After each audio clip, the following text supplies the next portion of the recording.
This is Stover, the barbecue hunk. You're listening to the Barbecue Central Show. Have a hunky day. Start the game! Let's go! We'll do it live. Okay.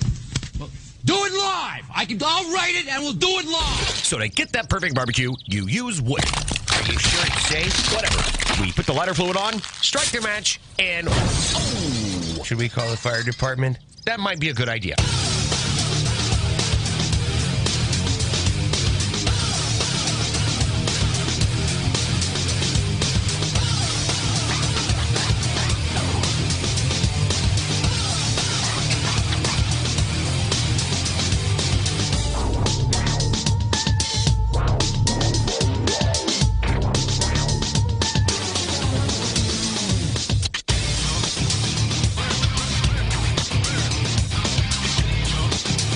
Hey, good evening and welcome to the really big Barbecue Central Show.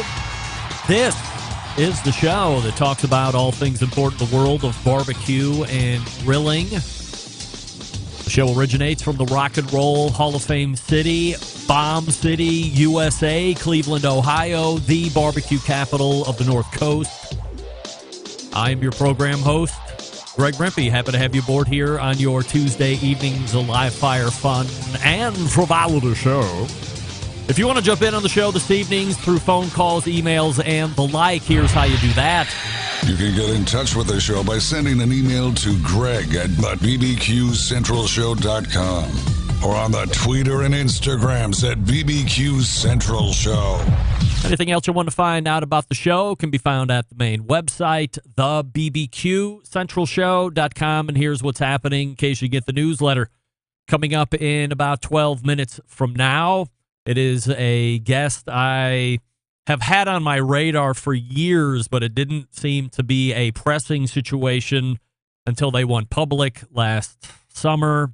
And then there was the subsequent week of promotion and marketing and parties, and it was all being streamed through social media, through the various influencers that they have on their stable, through the various contractors that do the Traeger shop classes, not unlike BBQ and Doug Scheiding, Texas Embedded correspondent.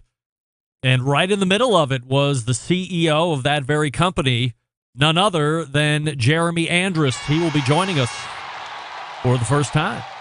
And we'll talk about a bit of his background, what it was like growing up as a kid, getting into his education, very accomplished academic, of course, Harvard master's grad, and then, of course, a very successful and public business person. You've heard of Skullcandy prior to getting into the work that he's done with Traeger over the last 8 years or so.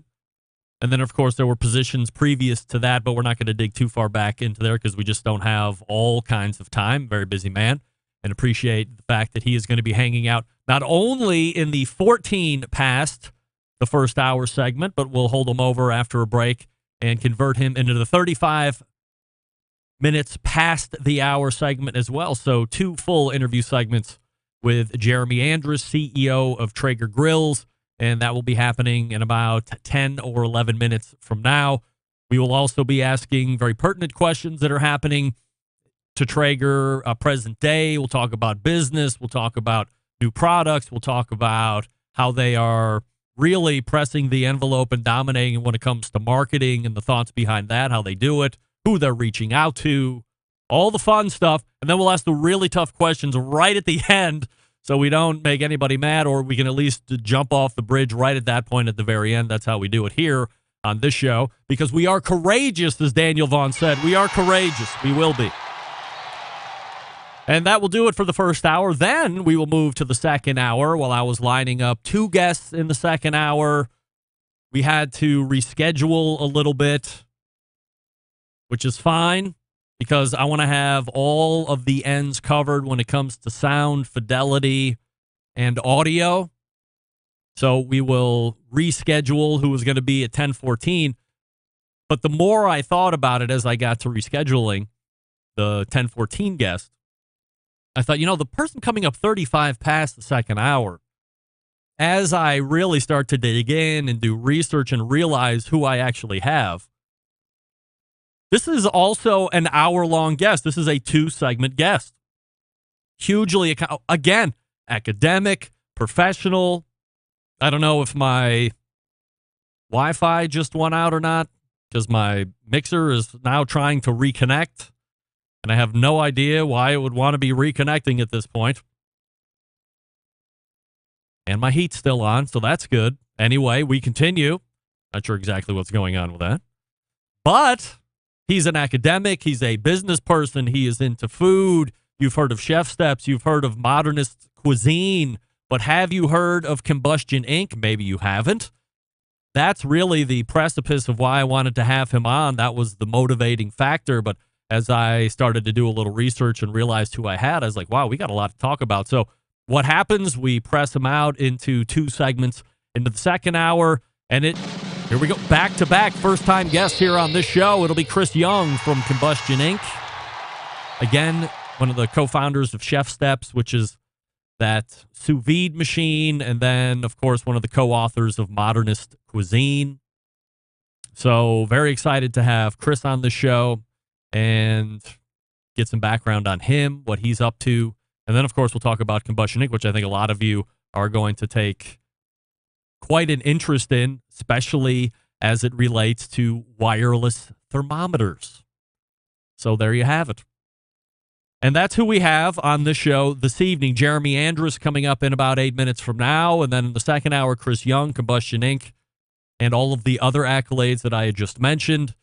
216-220-0966 is the way to jump in on the show through the phone, or if you'd rather hit me through email, Greg at thebbqcentralshow.com. Don't forget you can follow me socially, Instagram, Twitter, TikTok, and the Snappers at BBQ Central Show.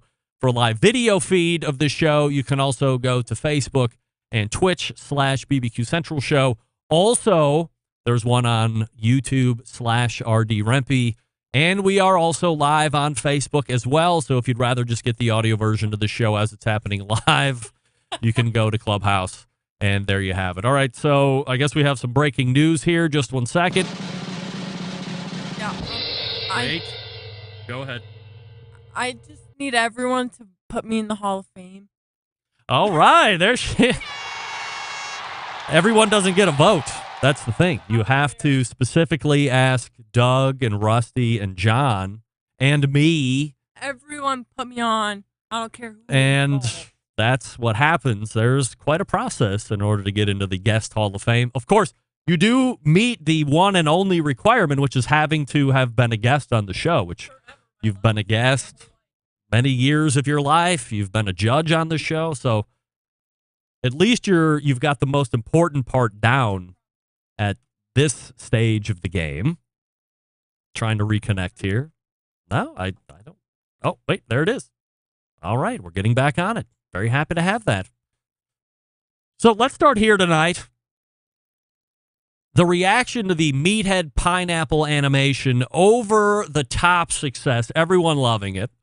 Many of you asking to rerun it on the show this week as we lead out. I'm not usually a huge fan of playing things again, especially since it's been posted on social media and all over those various places. However, because the reaction was so positive, I will relent and once again play for you the Greg Rempe and Meathead from AmazingRibs.com. Pineapple is the best thing to come off a grill animation. For your pleasure. Have everything you can put on the grill. Nothing in this world, animal, vegetable, mineral, is better than a pineapple. God almighty, I love grilled pineapple. What? Meathead, my I have goodness. to look back at our 10 years of doing interviews together and hold everything in question that you said. I can't believe that the best thing coming off of a grill on any side of anything is pineapple? Have you ever just grilled a slice of pineapple? Meathead, my mind is spinning. I think I'm You didn't ready answer the to question. explode. Of course I have. Never Isn't it once fantastic? have I All thought right. that this could be the best thing I've eaten off a grill. No have to- way. I have Prime to rib is temper it better. with the Every fact- steak is better. Chicken is better. Turkey is better. Pizza is better. Meathead, you are off your medicine. We might have to call an end to this whole goddamn thing now. Oh, my God. I'm a buzz. There it is right there. The pineapple is the best thing to come off a grill segment animation.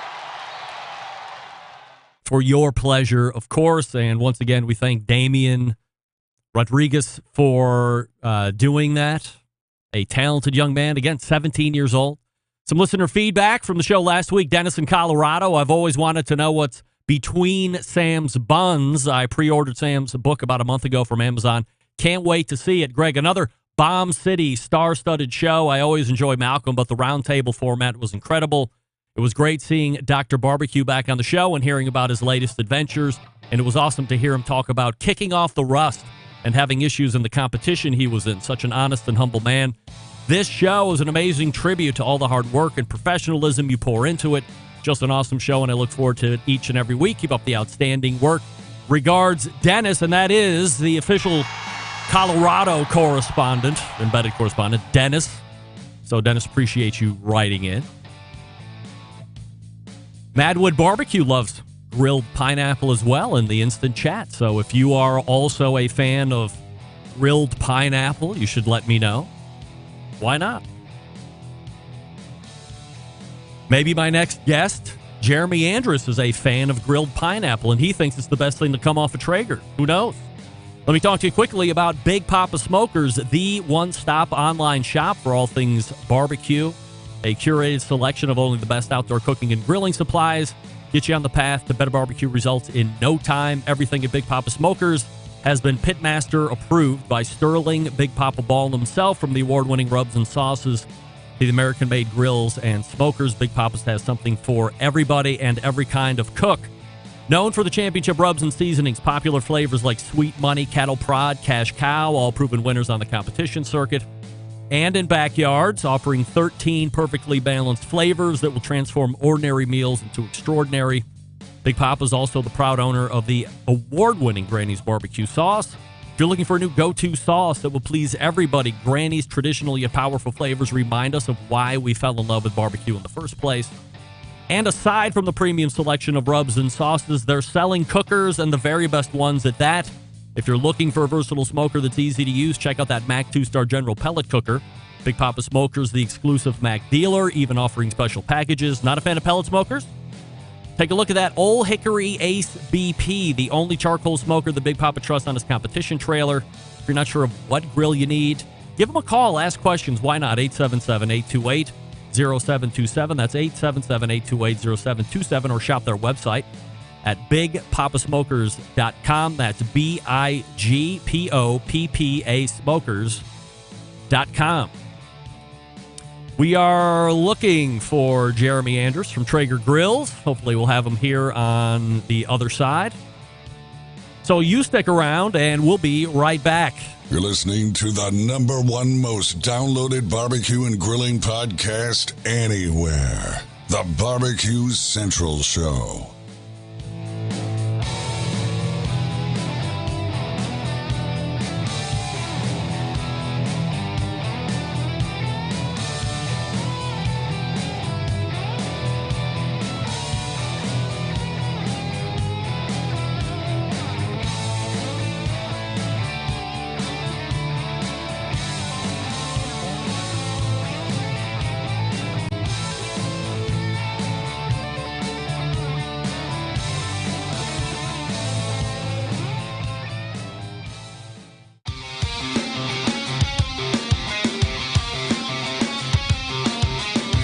Broadcasting live from the Barbecue Central Show studios in Cleveland, Ohio.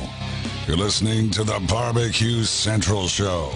Once again, here's your host, Greg Rempe.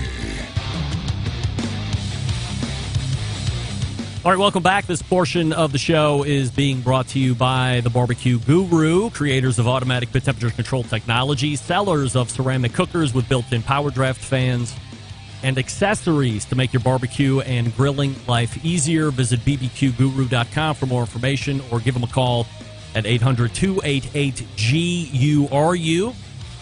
The Barbecue Guru continues to be a breakthrough in barbecue technology. So make sure you're checking them out as well. We are out to Jeremy Andrus, CEO of Traeger. And I don't see him on my... Actually, there is no doubt that the most recognizable name in the world of pellet cookers is Traeger, the original pellet cooker, and has evolved into a brand that seemingly anyone with any interest in live fire cooking either has owned or at least knows about. But it wasn't always like that. In fact, there were a number of years where the name had a little different ring to it altogether. However, my next guest set out to change all of that when he took it over in 2014. And we'll talk about all of that and more here over the next 2 segments. So we race to the hotline and welcome in first timer to the show, CEO of Traeger Grills, Jeremy Andrus, joining me. Hey, Jeremy. How you doing? I'm doing absolutely fabulous and appreciate you making the time here this evening to sit on the Barbecue Central show, talk Traeger, talk background, all that good stuff. So we do have a lot of cooker and business stuff to talk about here during the course of the hour, Jeremy, but let's roll it back a little bit. I don't know if everybody has a full understanding of your background. And really, let's dial it all the way back. So what was it like growing up as a kid? What were you into, and where did you grow up? Boy, you want to go all the way back. We're dialing it back. Let's do it. You know what? I would say, first of all, grew up all over the place, but my most formative years were in the Midwest. Grew up in a small town in Minnesota called Plymouth. And learned a lot, sort of middle class family. Got a paper route at 7 years old, bought a lawnmower at 8, mowed lawns, delivered paper, sold stuff door to door. And, just kid trying to pay for his Nike shoes. I'm a big fan of Gary Vaynerchuk, and hearing his story, he mentions that from a very young age, he was into business, lemonade stands, trading cards. Here you are mowing lawns. Do you think when you look at some of your peers, some of the successful folks in business, even from that really young age, they were looking to grind? Absolutely. It's interesting. There's no question there's a component of DNA of nature, but there's nurture as well. And I was in a circumstance where I needed to work if I wanted to have extra spending money. But more than that, I was always fascinated by capitalism and the ability to build something. And I remember once having an hourly wage job and just like going home day after day saying, I'm making like $5 an hour and I'm working so hard. This doesn't feel right. And so no question. I mean, I think about my fellow entrepreneurs, my peers. They were always starting something and looking for a way to make a buck. And I think there's this element of sort of not just grit and determination, but this willingness to innovate and be scrappy and find a better way to do things. Jeremy Andrus joining us here on the show, the website Traeger.com. You can find them socially at Traeger Grills. So as you get through elementary school, high school, are you a pretty good student? You sharp like that, or you have other interests? You know what? I was not up through junior high school. And I remember there was a moment where I said, I got to get in college. I want to go to Harvard Business School. From a young age, I wanted to go to Harvard. And that's actually not very typical of entrepreneurs, but it's sort of an aspiration of mine. And I got to high school and said, this is it. This is real life. And I did start to get good grades. And, less so because I was fascinated by learning or academics, but more so because I believe that was the beginning of my career. So I'm going to ask this question, and there's a follow-up question to this. Are you a Mormon? I am. So let me dazzle you with my Mormon knowledge, aside from the fact that I believe the faith was founded right here in Kirtland, Ohio, which is about 2 cities to the east of me. My best friend in high school was a Mormon. And while the traditional next step for most of us that aren't Mormon is either get a job or go to college, for Mormon, there is something called the Mormon mission, where you go away for 2 years it can be pretty much anywhere across the globe. Is that something that you took part in? I did. At 19 years old, I packed a couple of suitcases, bought a couple of cheap suits, and went to Italy. I went to northern Italy on my mission, and I barely spoke a word of Italian. And I will tell you that that's sort of something that it's everyone's choice, but there's a pretty strong cultural expectation to go. And I always planned on doing it, but when it came time, I was nervous. I mean, it's a different moment to get on an airplane and know that you get to write letters to your family for 2 years and that's it. Nowadays, is it phone calls and stuff, or do you still have to? I mean, obviously, letters was the way of communication through that. I mean, you could do Yeah. long distance phone calling, but is it more high tech today? You know what? It is more high tech. So I hate to say that it wasn't just yesterday that I that I went on my mission, but it was a long time ago. And I wrote letters every Monday, and it would take 3 weeks to get home, 3 weeks to get back. So like the news cycle was so dated, but we were allowed to call home on Christmas Day and Mother's Day, and that was it. Wow. And nowadays you can actually you can email, you can call your family once a week, and it's a different experience. And I think young men and young women are probably different these days than when I went, and somehow I survived it and had a great experience. So, what is it like? You're in a foreign country, as you said. You're not somebody that has a exceptional Italian language that you're armed with to go make it a little bit easier. What do you think you get out of that 2-year experience? Look, you go out and you realize that you're there to serve other people, to perform service, to look out for other people's interests above your own. But there's no question of any 2-year period of my life. That is a period that I grew a lot personally. Um, you learn to get along with you get a companion. You learn to get along with someone, even if this is not someone that would be your buddy. Like 24/7, you get to know someone, and you're working hard. You put a suit on every day, and you learn a lot about yourself and your ability to be alone. You learn a lot about your own spirituality. It's like across the board, a very informative and sometimes difficult period of my life. We're talking with Jeremy Andrus from Traeger Grills right here. So, you get back, and then is college the next logical step, or do you take some time to clear your head and get reacclimated with life here in the States? You know what? I landed on December 23rd, and saw my family for the first time in 2 years. And on January 1st, I was on an airplane out to Utah to go to BYU. Wow. And so, no, I didn't clear my head. And, by the way, I had been so busy for 2 years that I really was looking to be busy and not to sort of sit around. So, but school was different busy than mission busy. Undergrad, are you a business person, or were you into something else? You know what? I studied international relations and economics in undergrad. And then, knowing that I was going to I was planning to go back to business school, decided that those were two things that interested me. And I was going to do sort of internships and learn as much as I can and work, and then go back to business school.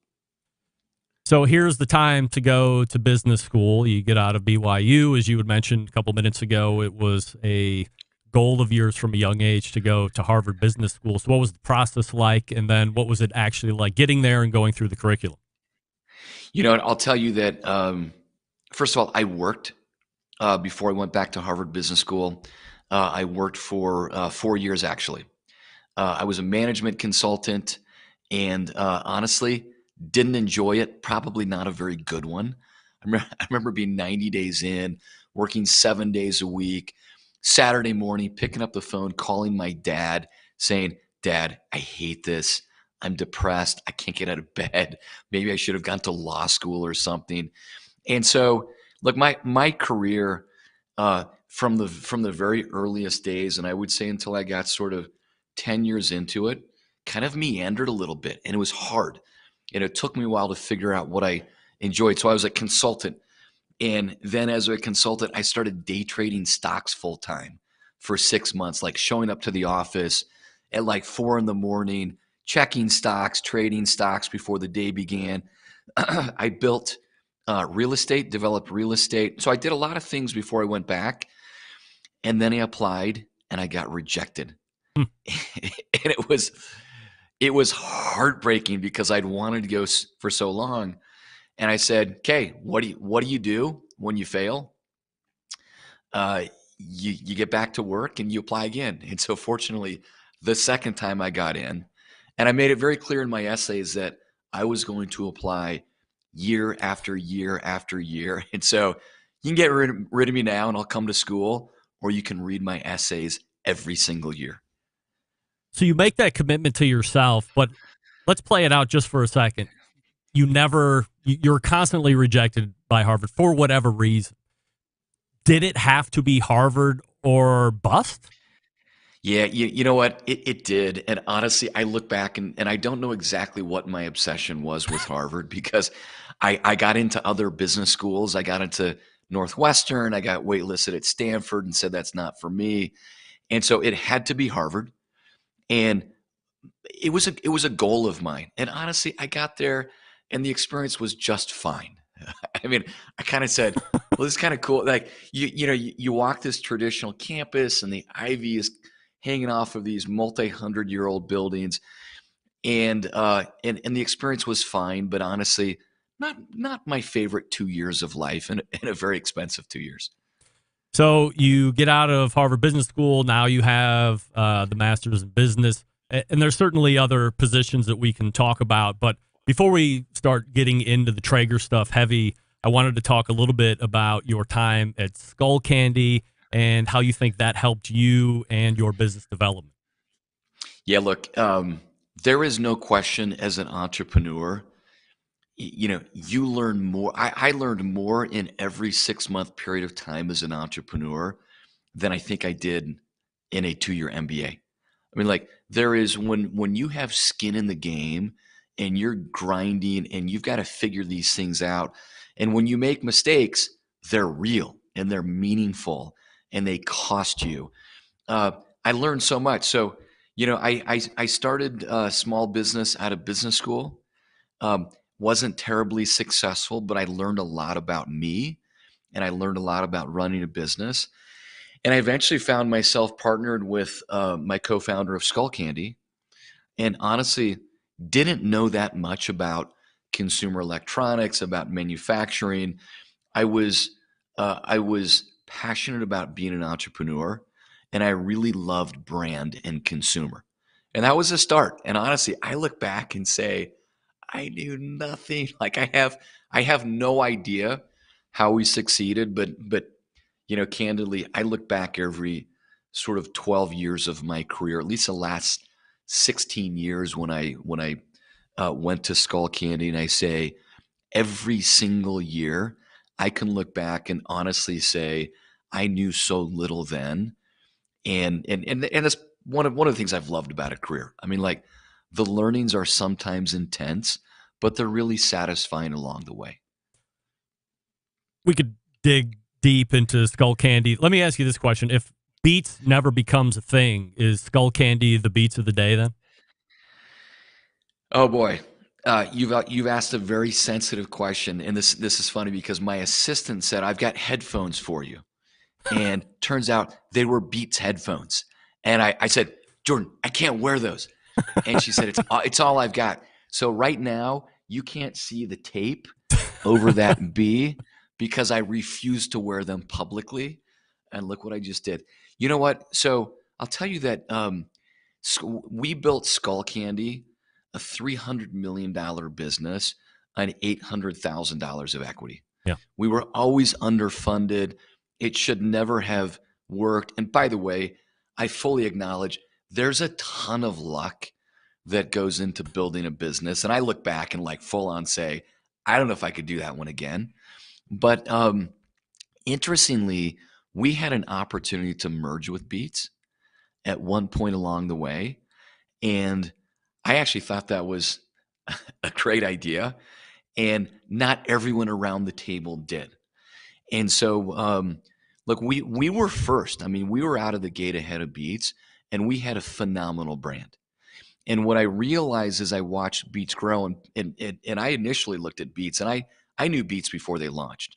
I just said, there's no market for $300 headphones. It's like, who's going to spend $300 on headphones unless you're the guy that sits in the front of the airplane and you're wearing Bose?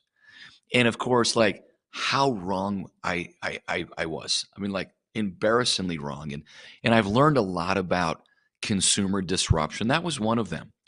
And it was interesting spending time with Jimmy Iovine, who was the founder of Beats with Dr. Dre, and hearing his vision and getting to know him and realizing that he had this tremendous muscle in music. And Beats is an incredible brand. I hated them. I respect them now. I just can't wear them publicly. One of the things that I remember hearing Jimmy talk about in a past interview that's always stuck with me, through all of his success, he's always kept that mantra of how can I be of service? And I've always tried to apply that to my day job, to here at the Barbecue Central show. It's just something that's, always stuck with me. Yeah, look, so I really enjoyed my time with him. I really respected him. He had a tremendous view of the consumer and this idea of how can I be of service? Like, what am I really doing for others that makes me or my brand important and meaningful? And boy, he did it. And it's something that I think a lot about. I mean, like, you think about the hundreds and hundreds of products and or brands that you interact with every day, and most of them they do what they're intended to do, but not much more. And when you find a great brand, I'll put Beats in that category. Like Apple, like Tesla. Name the brand that just has this tremendous reputation for serving their customers well. They do something special and they obsess over that service experience. Jeremy Andrus joining me here on the show. So let's go ahead and start to broach over into the Traeger stuff here. And, Traeger has had somewhat of a tumultuous lifespan. It starts with Joe Traeger, of course. He gets it to market, grows it to a certain degree, pretty decent consumer feedback on the product, and then ultimately sells it. Product kind of goes into the crapper a little bit, and then change comes, and you were pitched Traeger a initial time. You kind of pass on it, or I don't want to say blow it off, but maybe blew it off a little bit. But then it comes around a second time. What was different the second time?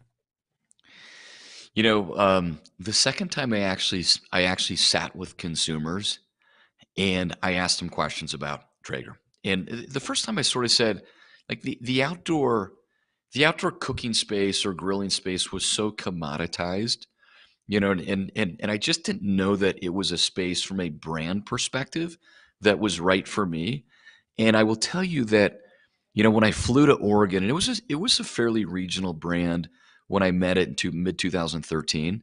I went to Oregon and I set up a dozen customer interviews, and I was blown away that a brand that I had never heard of, that had been around for 27 years, was so beloved by its owners, by its customers. It's like, when someone says, my Traeger changed my life, and you sort of put your pen down and say, either say that again or what's wrong with your life? I mean, like, how is that possible? I sensed this passion early, and that's not easy to create in the world of consumer. You can get your product market fit wrong really easily, even if you invest a ton of money. And so I was really enamored by two things. Number one was the passion that existed. The second was this concept of food as something that brings people together. And I come from, my family, we love food. We love to bring people over. My wife and I love to cook. We love to entertain. And something that, is a positive force in people's lives, intersecting with like this brand called Traeger that I'd never heard of, that they love so much. I said, this is a gem. There's something really special here. And so I needed to take the time to talk to customers, which I didn't do the first time around. As you start to dig into it, once you're, now you've acquired it with your partners, 2014-ish, what are you looking at as far as 2 or 3 of the biggest functional issues or business challenges that you are now facing that you are going to either have to correct or refine quickly? Look, it's interesting to look at a business from the outside and then get on the inside and say, how did I miss all of this? The sausage is made this way. Yeah, and I missed a lot. And, and I would say, first and foremost, This was a business that was just culturally broken. And that's not something that I really knew how to test for as an entrepreneur, because typically you build culture and you do it somewhat organically. But I got on the inside, and I just felt bad going to Traeger up in Oregon. I felt sick to my stomach every time I walked in this place, and the more time I spent there, the more I identified it with a toxic culture, and so that was challenge. From a business perspective, there were two things that became much more clear as I understood the business. One was the product, and our consumers loved the product, but the product hadn't evolved in decades. In fact, it had been cheapened over time. It had been optimized with an owner that preferred to take cash out of the business than like really deeply reinvest. And I am a big believer, you win first and foremost with your product experience. And if you don't lead with a great experience in some component of innovation, you just compete on price over time. The second was that, the quality of the team was just not there. It was sort of, there were second generation members of families.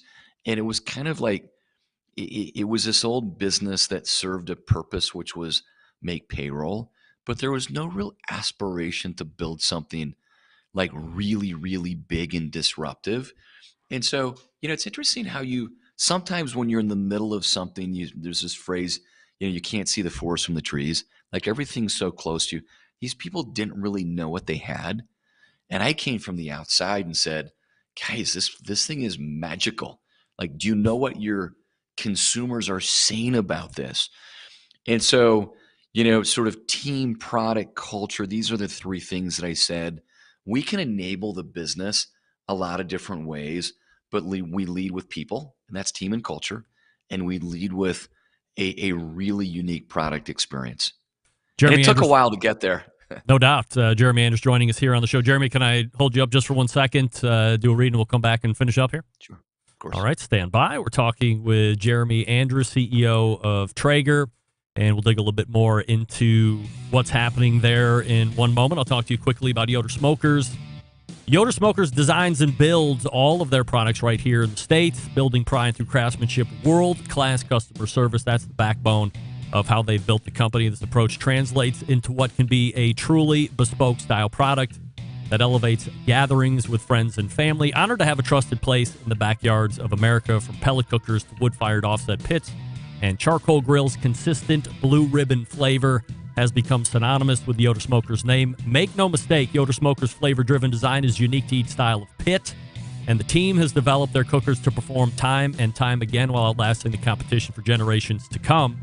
It's this generational thought that's rooted in the handmade products and defines the integrity of the core values. American-made quality and endless flavor are the benchmarks of Yoder Smokers. And as I have been updating you over the last couple weeks, I'm happy to say that friend of show and executive producer of the Howard Stern Show, Jason Kaplan, and my pal just armed up with the YS640. So congratulations to Jay, adding to the barbecue family out there. He's got a Lang and a couple other cookers as well. So looking forward to the feedback on that. If you're interested, hit the website, yodersmokers.com, and grab yours today, or check out what they're offering. That's yodersmokers.com. We're back with more Jeremy Andrus right after this. Stick around. We'll be right back. You're listening to the #1 most downloaded barbecue and grilling podcast anywhere. The Barbecue Central Show.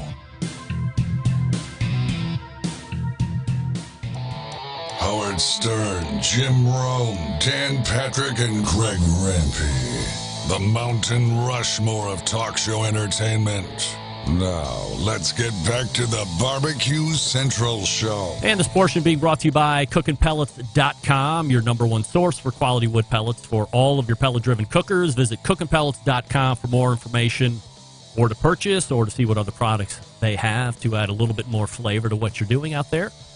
It's Chris Becker and the gang over there at Cookin' Pellets, and we are rejoined by CEO of Traeger Grills, Jeremy Andrus. Jeremy, appreciate you hanging with me through the break there. So, Traeger marketing, very powerful. Would you classify Traeger customers as fans, or is it more cult-like in the best ways possible? I got to tell you, cult was one of the words I used early on, and people can use that word for good and for bad. But I will tell you, cult sort of turned into community, and it's something that I think every great brand aspires to create, and that's a sense of community where you effectively you self-identify and you organize around your passion for something.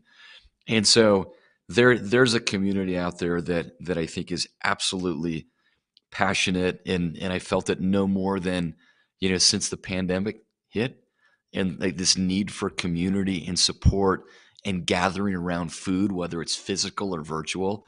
It's been awesome to watch. Traditionally, the market associated with influencers has been middle-aged white dudes in the barbecue world. But if you look through the Traeger stable of influencers these days, there's a lot of diversity.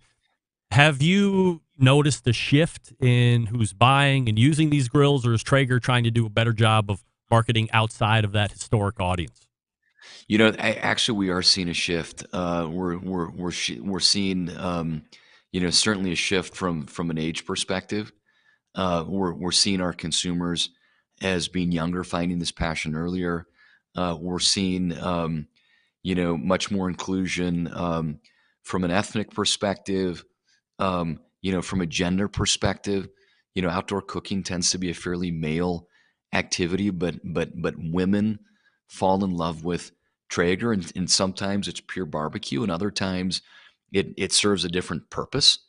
And so, for us, it's I think even less about marketing and more about sort of mission and purpose of Traeger. Our mission is to bring people together to create a more flavorful world, and we believe that that's around inclusivity. It's like inviting anyone to sit down at your table, share a meal that you've thoughtfully created for them, and make new friends. And that's our mission. Traeger appears to be attempting to capture every part of that live fire experience that can be had by a consumer. For instance, clothing. There were sweatpants that I saw get released a couple weeks ago. On top of that, there are all-inclusive meal boxes that have all of the meats, all the side dishes. You just have to put them on the Traeger, and then you can enjoy that Traeger meal. How quickly do you can an idea or axe the idea if it's not performing as hoped?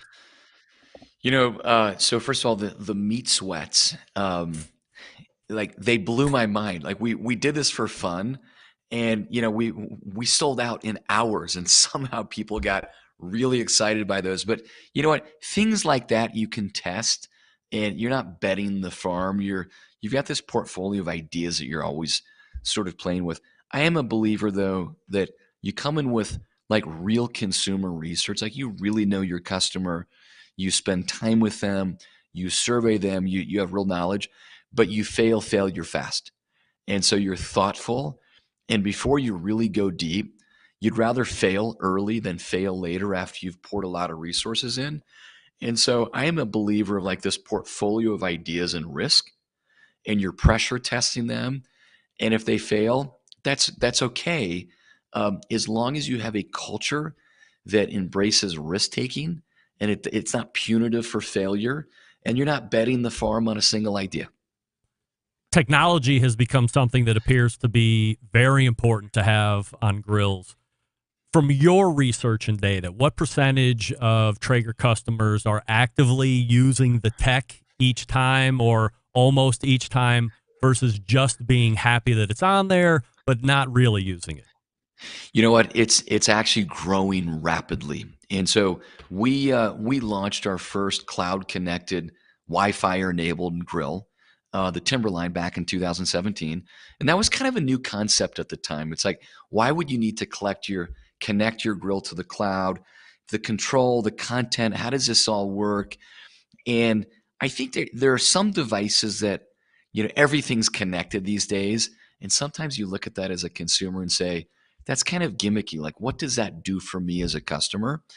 And yet we're finding that cooking and control and content is a really important part of of sort of the cooking experience and the adventure and discovery of cooking. And so we're really finding consumers to be using it more and more. In fact, we have, hundreds of thousands, I will say approaching 1 million connected grills. And we see every time they turn them on, and they're using the technology frequently, and that adoption's accelerating. And I think the pandemic was a real accelerant of the adoption of technology, partly because people were home and they were connected, and so they were doing more technology. The other is that people had time to geek out over fun devices, and they really started buying these connected devices, and Traeger was one of them. So we were selling well coming into the pandemic, but the use of the connected experience really accelerated during that period. Let's stay on the technology piece here just for a second. I don't know what you're going to technically be able to answer or not, but you guys and Green Mountain Grills are currently in a lawsuit that's waiting on a final ruling from the ITC on or before April 6th, whatever that means. As an interested onlooker, that being me for more than a few reasons, if the ruling comes back that the commission disagrees with the infringing that is currently sitting on Green Mountain Grills, do you guys just say, hey, that's the way the rule is and that's it? Or do you immediately file for appeal and continue on? No, look, I mean, first of all, it's possible, but very, very low likelihood that the ruling's not reaffirmed. And there's been years that have gone into this. And I would say a couple of things, just sort of from a principal perspective. One, I hate litigation.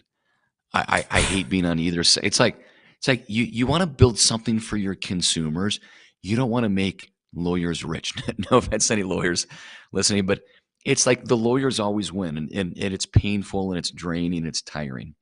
But the second thing I would say is we invest a lot in innovation. I would venture to say we are investing more than the entire outdoor cooking category combined each year in innovation. And we're doing it because we respect our customer and the experience that they have. And so, it's like there's a system set up to protect what you innovate on. And so we've been going through this with GMG for many years. We had patents granted. They appealed that, or they tried to invalidate them with the U.S. Patent Office. They lost. We believe they were infringing, so we went to the ITC, and we won that ruling.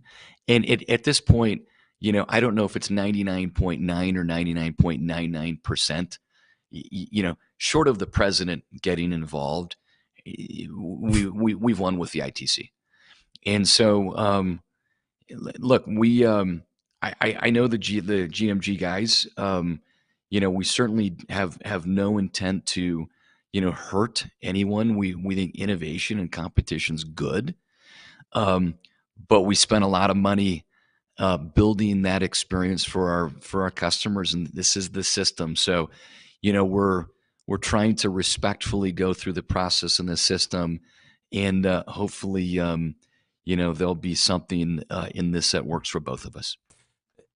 Is this a matter of you guys getting to patent first? Because maybe I'm outside of where my timeline is, having done the show for, believe it or not, this is the beginning of the 15th year of live shows here on the Barbecue Central show. But I think I had Green Mountain Grills, or maybe it was Mac, or one of the two. I don't know if it was well before, but before Traeger had the patents on it, you guys just got it first, and so now you can uphold these, or protect the IP and the trademarks. I'll tell you, I'm a lot smarter on consumer and product than I am on IP. Which is complicated. But what I'll tell you is, we started this innovation back in 2014, and we pretty quickly moved to patent it, and we launched. We not only patented first, but we launched the first product, and there's no indication, other than the fact that we were first with the idea. But I'll leave it there. I mean, fortunately, there's a process for it, and it's not just the cliche I can't comment on pending litigation because I've actually said more now than I've said at any point in time on this litigation. But it's complicated, and unfortunately, it is complicated. And we're doing our best to play within the system, and pretty consistently, this is the direction that various courts or organizations have ruled. All right, I'm only going to ask one more follow-up, and then we're going to move on from here. Okay. Assuming you're correct, everything's upheld, I am to understand that there could be a penalty the GMG is going to have to pay on their end if it's not overturned for some reason. That could put them out of business. Outside of that, for anybody else that has, I guess, similar technology that isn't patented, Weber has something, but they said a couple weeks ago that their stuff is already patented. Is this something that other companies that are in this space that don't have patented technology could also have happen to them? Yeah, look, this is probably where my general counsel is going to reach through the laptop and say, not another word. I'll just say that, look, we're going to be accommodating and working with GMG as we've offered to do in the past. And, we want to be a good player in the industry. And there are certainly some other technologies that will be patented that aren't ours, and we will respectfully, access IP where we're able to. We've got a dozen patents in this space, and we think they're important, and we'd love to see a rising tide, but we'll certainly protect the IP that we've invested in. Jeremy Andrus joining us here on the show, CEO of Traeger Grills. Last August, Traeger is going public. You heard rumblings about it. All of a sudden you hear, well, now Weber's going to be going public too. And it seemed like all of a sudden we have a 100-meter dash between Traeger and Weber to get to public offering first. You're there a week before they are. And man, oh man, huge fanfare.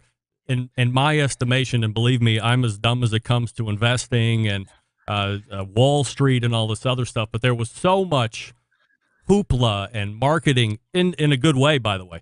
And then through that week, and you have your influencers are carrying it all. You have this big culminating party out there at Traeger headquarters, and there's a huge happening over there as well.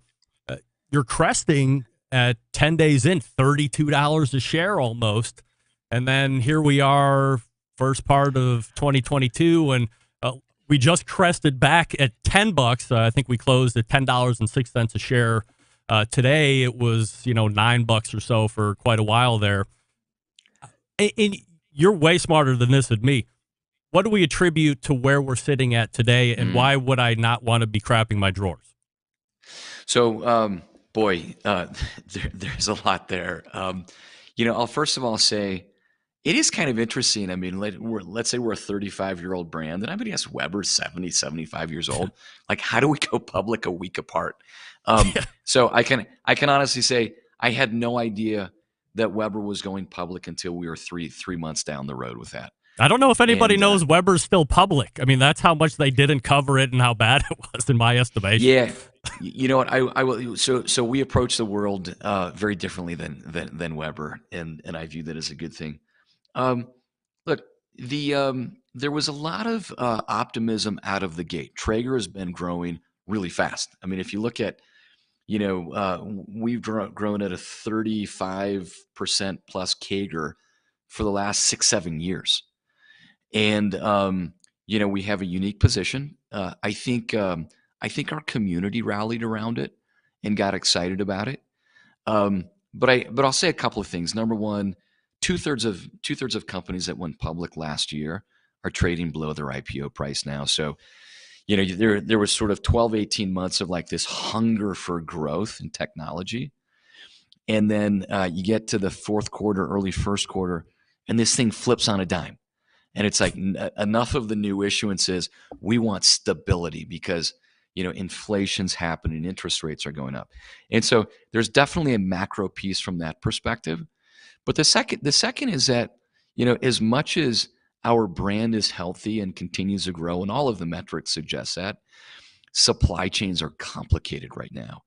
And, if you look at transportation costs from Asia, for example, 18 months ago, we were paying $1,500 for a 40-foot container that we're spending $15,000 on. Literally, over 8-10 months, this all changed. Cost of steel went up 40%. Electronic components, if you can get them, have multiplied in price. So, the pandemic was, it affected businesses differently. And we were one of the businesses that accelerated. We were sort of growing at 35% coming in. Then we grew at 50%. But it's wreaking havoc on supply chains. And so while we are growing the top line nicely, it's not flowing through to profit like you'd like it to. And so I think the combination of those two things, and also the fact that, if you think about where institutional investors live, they mostly live in high rises in places like Manhattan. So, what are the brand stories they really understand? Peloton, Canada Goose, stories like that fit nicely into their luxury condominiums. And Traeger's, I just think Traeger's, it's going to take time for us to really help them understand how special this brand is and how much our community loves being a part of it.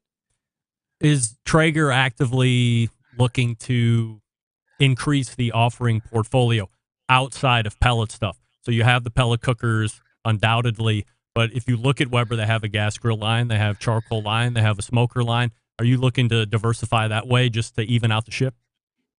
It's an interesting question. I would say, I'm a big believer in focusing on your core business and making it better. And so the center of our universe is the wood pellet grill. We want to make the grill better. We want to improve the experience. And it happens both with the innovation that sits in the grill, but how you create these modular accessories and offerings that really understand food from, the moment you decide to cook through your ingredient procurement, all of the digital content that makes it better. And so, might we introduce other modalities, possibly to complement the wood pellet grill, but we're pretty one-track minded. Like we think this is the best possible solution. Now, I understand that there may be other solutions that you could use in complement or on a different night, but we think it is the best home cooking device out there, and we want to make it better. Jeremy, 2 questions before I let you go, and I really appreciate the time this evening. Traeger seems like the place to have a dedicated podcast. I mean, through my research on you, you're an investor in Zencastr. There's no Traeger podcast. How did you know that? Come on. I mean, I'm a professional here. I'm not some jamoke, running some stupid show. I mean, I do my homework here. So you're an investor in Zencastr, but no podcast for Traeger. To me, as somebody who does a live show that's also a podcast, and the amount of influencers that you have or potential guests, and then the community that you have that would listen, why no podcast? You know what? You've inspired me to push harder on this idea. We've talked about this, and it's interesting. Like, there are no shortage of ideas, but this one, I agree. This one's obvious. You think about the great conversations that you can have, and the fact that maybe I can get a friends and family discount on Zencastr, and we'll call it. I love the idea. Look, I think it makes a lot of sense. I think it could bring our community together. Last question. It's a big one. At the end of 2022, will Jeremy Andrus still be the CEO of Traeger Grills? Look, when you're running a public company, it's not always your choice. But the answer is I have nowhere to go. This is, let me say that differently. The grass beneath my feet is the greenest possible grass. I last updated my resume in 2002. I actually don't get paid by Traeger. And that's public. It's public in the filings. I take zero income. I show up here Monday morning, pumped to be part of this place, and I'll never have another job. This is it. I love it here. I'm taking that as a yes. You plan on being there till the end of the year. I plan to be here. Outside 100%. of whatever's your control, no doubt. That was not meant to be cryptic. I will be here at the end of this year. Yes. This is Jeremy Andrus, CEO of Traeger Grills, the website Traeger.com, of course, socially at Traeger Grills. Jeremy, really appreciate the time tonight, being open. Appreciate the candor, the look back on you, how you came through it. Hope you enjoyed yourself, and maybe we can do it again at some other point Great down the road. conversation. I'd love to. All right, appreciate it. There he is. Take care. Jeremy Andrus, right there from Traeger Grills. All right. That was inspired conversation, no doubt about it. If you missed it, if you're just coming in now, what were you doing? No problem. We are recording. It's a live show, yes, but we're recording. So the first hour will be up a little bit later this evening or in the morning, depending on when you get to it. That's fine. But you missed a beauty. First time on the show, Jeremy Andrus. And he said it might not be the last. So there you go. Let me talk to you quickly about my pal David McDowell. DavidLeans.com/BBQ. That's the website, of course. Maybe you've heard that having a dad bod is cool. Well, it's not. Take it from a stud like me. There's nothing sexy about wearing your gluttony everywhere you go, not to mention being overweight increases the risk for all causes of mortality, including strokes, most cancers, coronary artery disease, sleep apnea. The list goes on.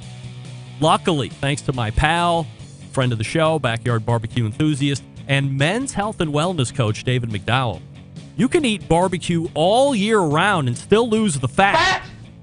With David, you have an assistant around the clock. He's just a text message, an iMessage, a WhatsApp message, or an email away. He's also available for FaceTime, Zoom, WhatsApp, video chat whenever you need him, even on short notice. Can you believe that some coaches are charging up to $500 a month for a canned diet plan, 1 to 2 check-ins a month? Forget it. Partnering with David allows you to access a resource who's available effectively 24/7. Things have gone so well the past few weeks that he's extending the special to the Barbecue Centralites by offering a great monthly rate, $200 a month. Are you kidding me? Don't wait. Get on it now. Get your 2022 health in gear. DavidLeans.com/BBQ. That's DavidLeans.com/BBQ. Do it now. Tell them I sent you. And we're back to wrap the first hour right after this. Stick around. Be right back.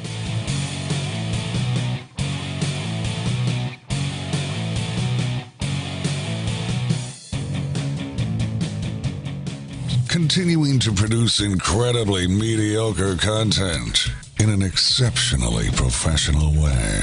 You're listening and watching the Barbecue Central Show. Once again, here's your host, Greg Rempe. All right, welcome back. This portion of the show is being brought to you by Fireboard 2, Fireboard 2 Drive, Fireboard 2 Pro, and Fireboard 2 Spark.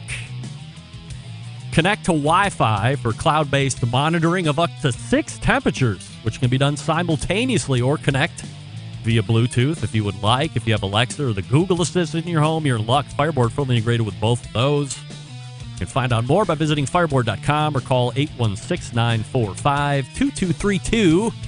That's Fireboard 2, Fireboard 2 Drive, Fireboard 2 Pro, or the Fireboard Spark. All right, we're late. We'll have an abridged open here in just a few minutes. I want to thank Jeremy Andrus, CEO of Traeger Grills, for coming on for the last 2 segments and pretty much answering all the questions. So we certainly respect that. If you're interested in taking a look at Traeger because you're brand new to live fire cooking, like literally this moment, TraegerGrill.com or Traeger.com. You can follow them socially at Traeger Grills. So there you go. We are pointing to the second hour where we have it all lined up for you. Just sit back, relax, and enjoy. You're listening and watching the Barbecue Central Show, the Barbecue Central Network. Stick around. We'll be right back.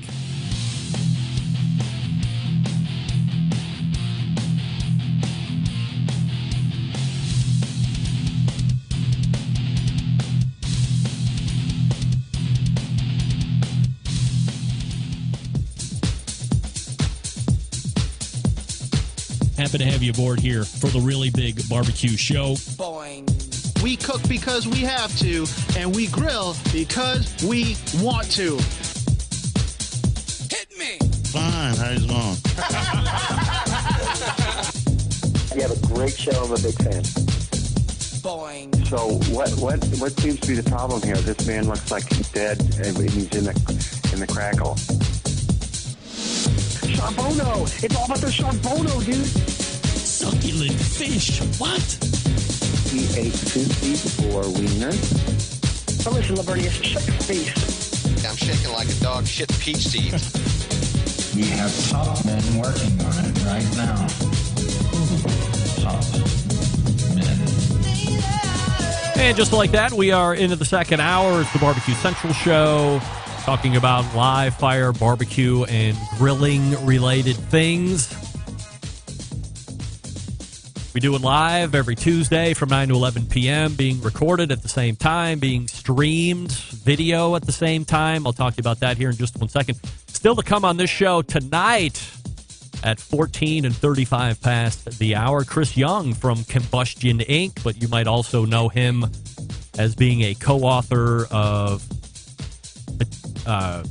Modernist, I was going to say meticulous. It's probably meticulous. Modernist Cuisine, also one of the co-founders of Chef Steps.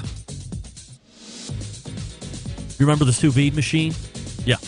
He's one of the creators of that. Don't forget, you can follow me socially at BBQ Central Show on Instagram, Twitter, TikTok, and the Snappers /BBQ Central Show on Facebook and Twitch, and also one on YouTube /RD Rempe. Those are places to watch the show happen live Tuesdays from 9 to 11. They auto-archive immediately after the show ends, so you can watch it at any point you would care to after the fact. And we are also live on Clubhouse as well. If you would like to listen to the show audibly with no visual cues, that's what I would say to do, but that's just me. Rod Schrader listening actively right now. He's probably plowing the streets or laying down salt in the mean streets of Beechwood, Ohio. So hope you're doing well out there, friend of show, Rod Schrader. Lastly, you can get an ad-free podcast feed experience through two places, patreon.com/BBQ Central Show or through Apple Podcasts directly. Coming up on the best moments of the Barbecue Central Show in 10 minutes or less this Friday, episode 215, taking you back to February 2017 and following up on his appearance last week. Ray Lampe, Dr. Barbecue, is the feature on this week's Best Moments show. This particular episode, I visit with Ray, who was at the time 3 months or so into opening the Dr. Barbecue restaurant, and what it had been like for everyone involved. If you remember, we did a number of segments leading in to the actual opening of this place, and it just went on and on and on. I think it was nearly 2 years from when we made the original announcement that Ray was going to be involved in some kind of a restaurant. Maybe it was a little less than 2 years before this place opened. So there was a ton of hype and anticipation when the doors finally opened, and from all accounts, it appears to still be quite a success. So congrats to Ray and his business partners out there at Dr. Barbecue for fostering a successful restaurant, getting through the teeth of COVID, as he explained last week. So good job for them. And congratulations.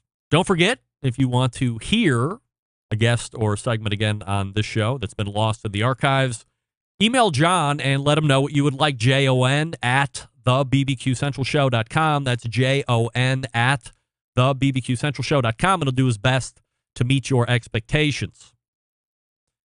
Hey, does anyone know the significance of today's date? Anyone? Anyone? A Barbecue Central Show exclusive news update. Greg Rempe reporting from the breaking news desk here in Cleveland, Ohio, the city that breaks the most breaking news when it comes to live fire that's breaking across the country, nay, the globe. Folks, if you can believe it, 14 years ago, almost to the day, February 7th, that was yesterday, but almost to the day, the Barbecue Central Show made its live debut. That's right. All the way back in February of 2008, February 7th, it was a Thursday. Believe it or not. This show originated on a Thursday, and then 2 weeks later, moved to Tuesday, and that's where it's lived ever since. On a website called BBS Talk Radio, later rebranding as latalkradio.com, still in existence today and going strong through the founder, Sam Hassan. Sam, thanks and praise. How did this whole thing happen? Well, there was a podcast. There were some other podcasts that were coming out, barbecue related, wanted to separate, wanted to do it live. That's right. We'll do it live. That's right, Bill. Do it live. We did it live. I'll write it and we'll do it live. So where does anybody find anybody back in 2008? Craigslist. Here's Sam Hassan writing a personal ad, pina colada style, looking for daily and weekly hosts as he's trying to get this BBS Talk Radio, now LA Talk Radio, off the ground.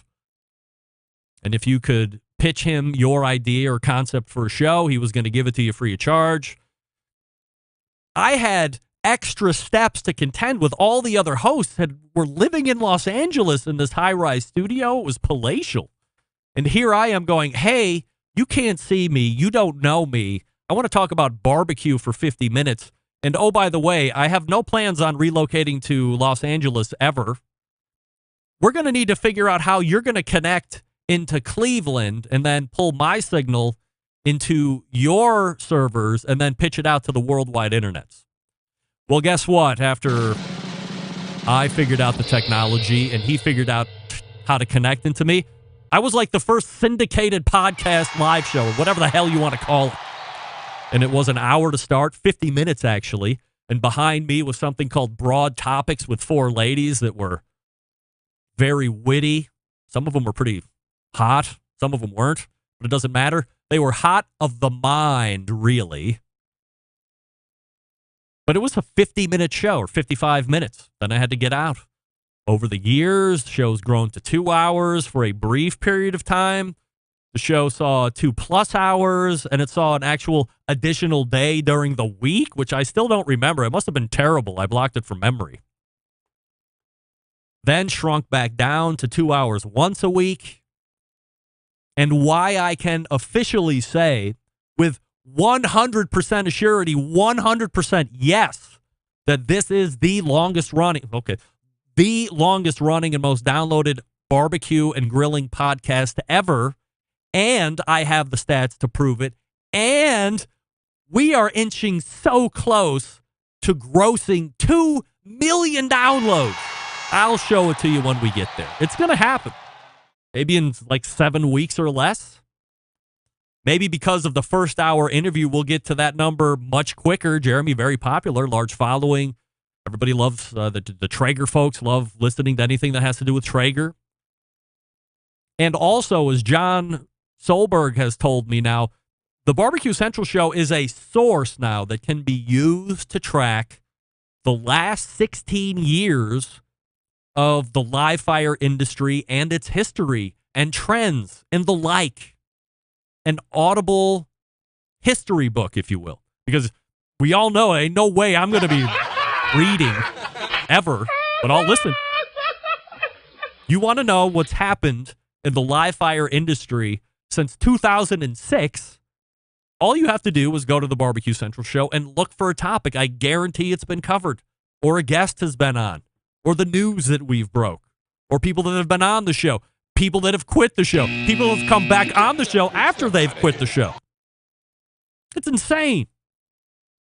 But yes, folks, we are 14 years old plus 1 day. February 7th, 2008 was the day and year this show launched its very live format. I thank you, the listener. Without you, who am I? Talking into a microphone, giving nobody any news, giving nobody entertainment, and the fact that everybody's continuing to download. I mean, some of you have been with me since 2006. Our relationships might be longer than the ones that you have with your kids, depending on when you've had them. I have some relationships with some folks in the live fire industry that are as long as my youngest daughter. She's 16. Some obviously more than that. How about that? All right, let me talk to you quickly about Green Mountain Grills before we get it on with Chris Young from Combustion Inc. Green Mountain Grills building some of the best pellet cookers out there on the market. 2 different lines to choose from, a choice line and a prime line.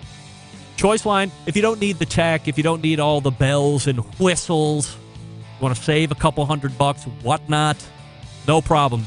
Daniel Boone is your style right there. That's the size. Now, if you want a little bit more robust build on the chassis, you want some lights and peek-in windows, 2 internal meat probes, Wi-Fi connectivity, control it from an app on the phone, prime line, that's the one you want. Peak, Ledge, and Trek. Now, only sold through dealers, right? Yes, so you're going to have to go to a dealer. How do you find a dealer? Go to greenmountaingrill.com and go to the dealer locator, find the nearest one to you, go visit the dealer, get educated, and then buy the one that best fits your need. Outside of that, make sure you pick up the pizza oven insert. You don't want to leave that on the accessory shelf at your dealer. Pick that up, take it home. Have pizza night every Friday or every Wednesday and Friday or every Monday, Wednesday, and Friday. Why wouldn't you want to have pizza night at least 3 nights a week? It's delicious. And it fits in the choice and the prime line cookers. Now, on the website, they also have sauces and rubs and other accoutrements to complete your Green Mountain Grill cooking experience. But really, go to a dealer near you and see what they got. greenmountaingrill.com. That's greenmountaingrill.com. And we're back with Chris Young from Combustion Inc. Stick around. We'll be right back. You're listening to the #1 most downloaded barbecue and grilling podcast anywhere. The Barbecue Central Show.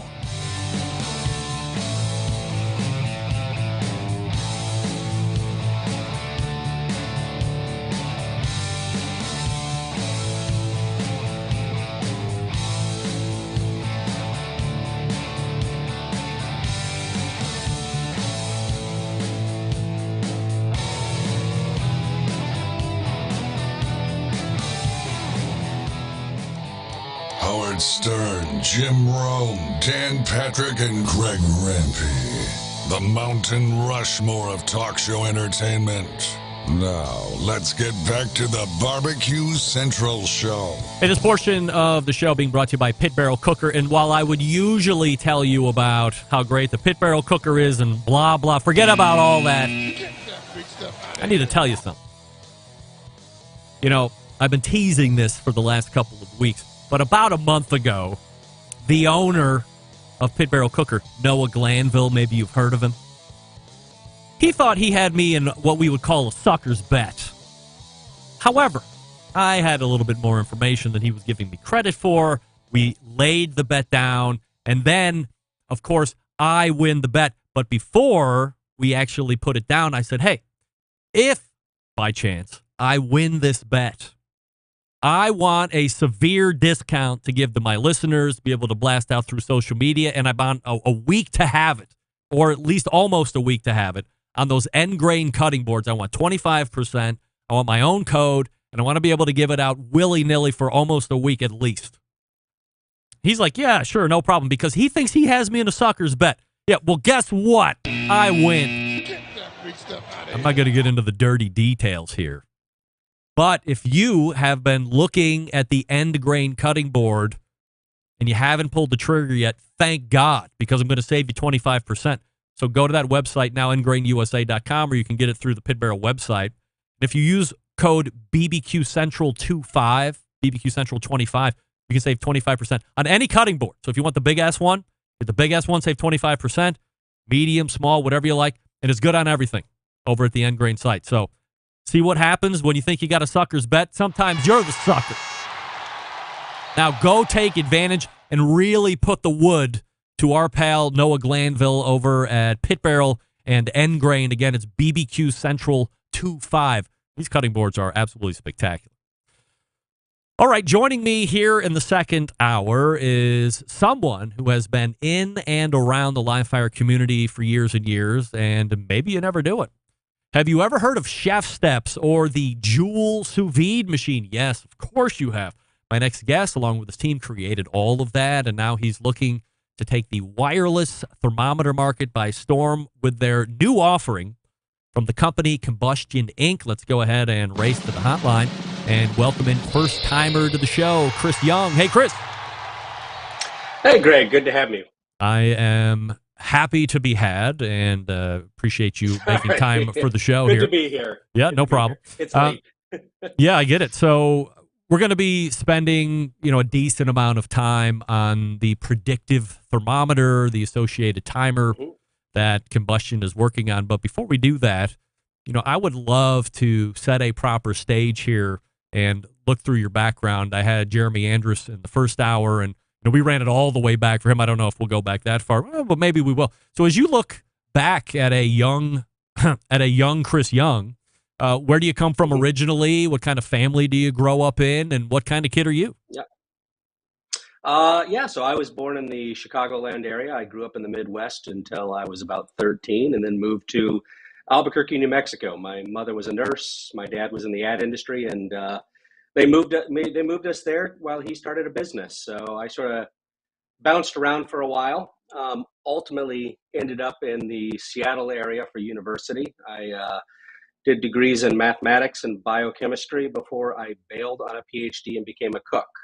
I ended up in my mostly out of the need for a job and need to make some money, and I enjoyed cooking. I always had, but I'd never really thought about it as something I'd do professionally. And I begged my way in as an apprentice in some kitchens in Seattle before I heard about a chef in London who was trying to apply science in his kitchen to make more delicious food. And there was a quote from Harold McGee, who had greatly influenced me when I was reading his book, that said, Heston Blumenthal was the future of cooking. So I ended up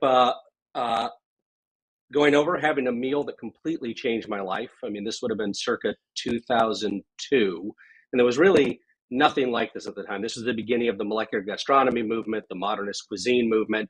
And through a bit of dumb luck and a lot of hard work, I ended up being the founding head chef of the Fat Duck Experimental Kitchen. So I ran all the menu development, all the experiments, all that stuff for Heston for 5 years before I came to the attention of the CTO of Microsoft, Nathan Myhrvold.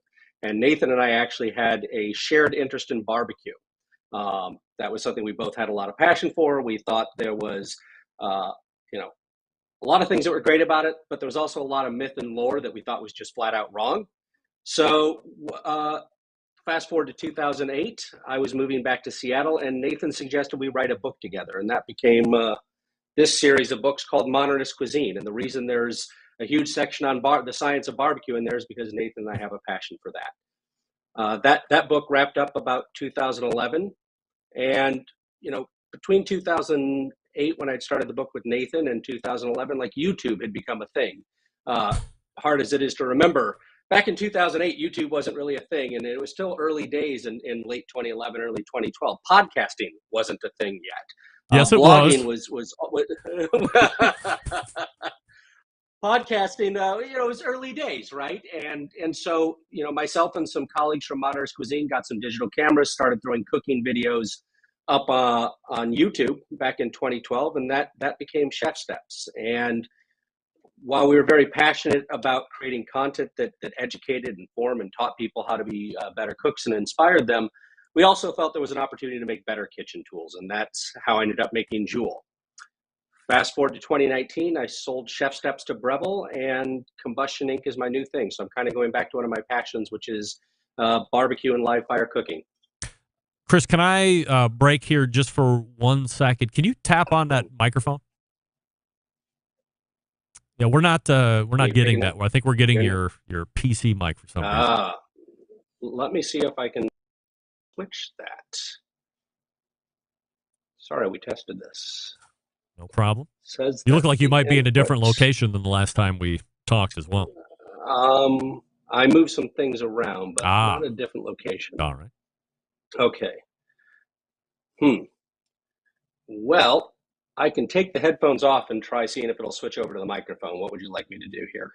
Yeah, let's were you a Mac guy? Yeah, I am a Mac guy. And you're on the are you on Google Chrome? I am. All right. Yeah, I guess let's try the headphones first and see if that'll you might have to back out and come back in. I'll try one last thing here. All right. All right. Is that? That's all the same. All right. You might have to dump out. And I'll be back come out. in. And Yeah. okay. All right. Thank you, Greg. No problem. So we're going to wait for Chris Young. He was getting through his biography so nicely, I couldn't hold him up. It wasn't that bad, but we're about to get into the meat of the subject. I'm going to ask him about sous vide and time and temperature and all that fun stuff. A lot of great feedback coming in from the Jeremy Andrus interview. Love to see that. CEO interview was fantastic. A pleasure. Doug Scheiding, former EC, still owes me for that bet on Dr. Barbecue and his longevity. Oh, dear, Doug, I think I know what we're talking about. And I think I know who we're talking about. And it better not be me. Is that me? Do I owe you a pay-up? Do I owe you a come-up, Doug? Dan from YouTube weighing in. Show idea, pizza roundtable. Not a bad idea at all. How about we get Matt Frampton in on that? We could probably do that. All right, Chris, go ahead. All right. Oh, yes, that's it right there. No doubt about it. All right. Good. Sorry about that. No problem. All right. Let me mark there. And we're ready to go. All right, so we talked about you selling Joule, and you got back into Combustion Inc., and we're obviously going to be talking about that here. Let me kind of roll back here as you are getting through that biography. Yep. You said you had a meal that changed your life. Now, I know some folks, for instance, me, we were in Chicago, my middle daughter and I, a couple of years ago, right before the pandemic.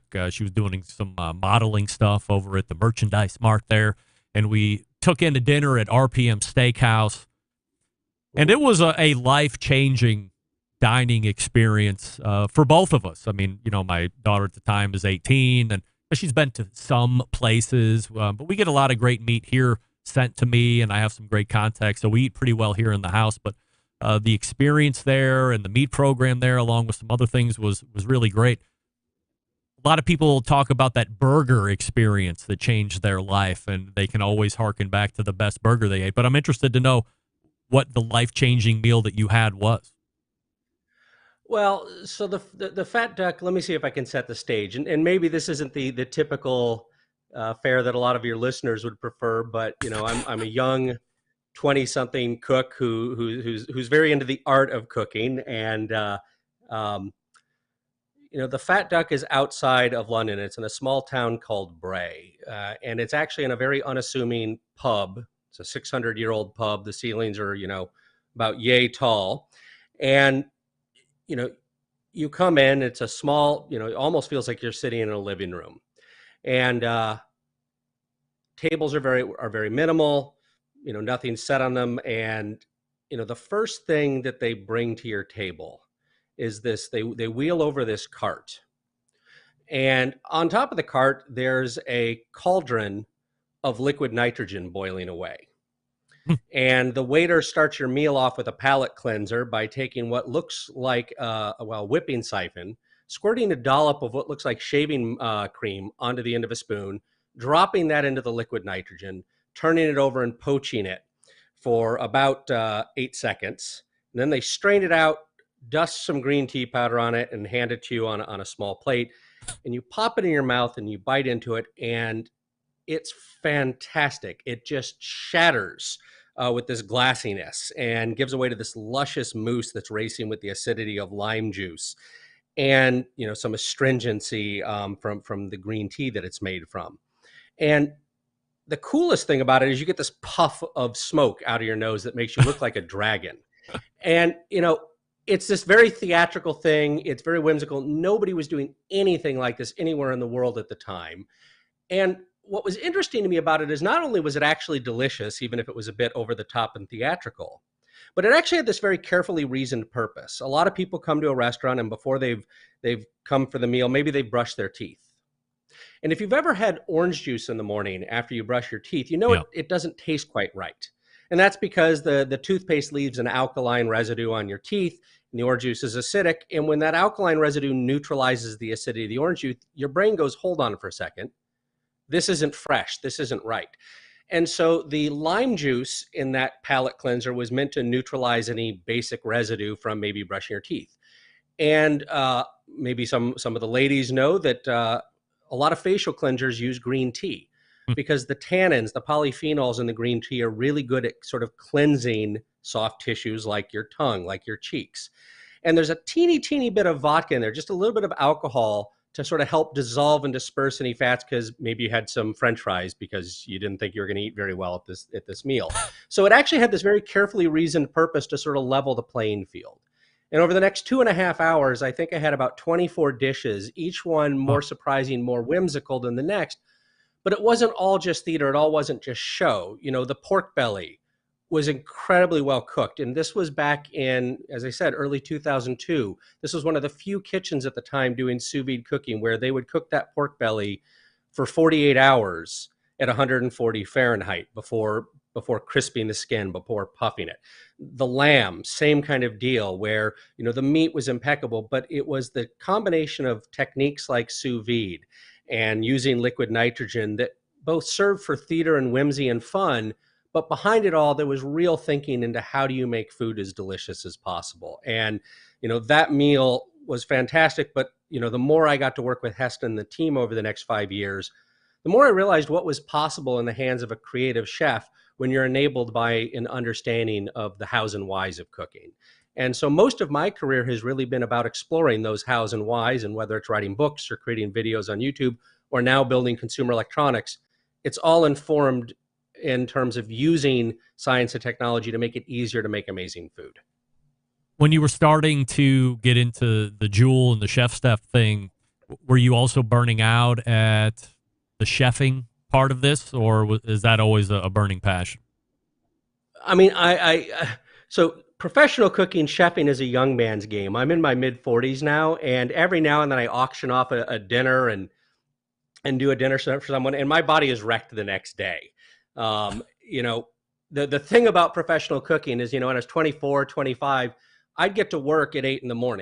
It was very rare I was back in my barn, basically, is where I lived, before midnight. And I did that 6 days a week. And, you know, it's as much about stamina and athleticism it is about being a great cook. So while I wouldn't trade anything about my 20s, I do like going to bed at a more reasonable hour now. I like being able to take a vacation.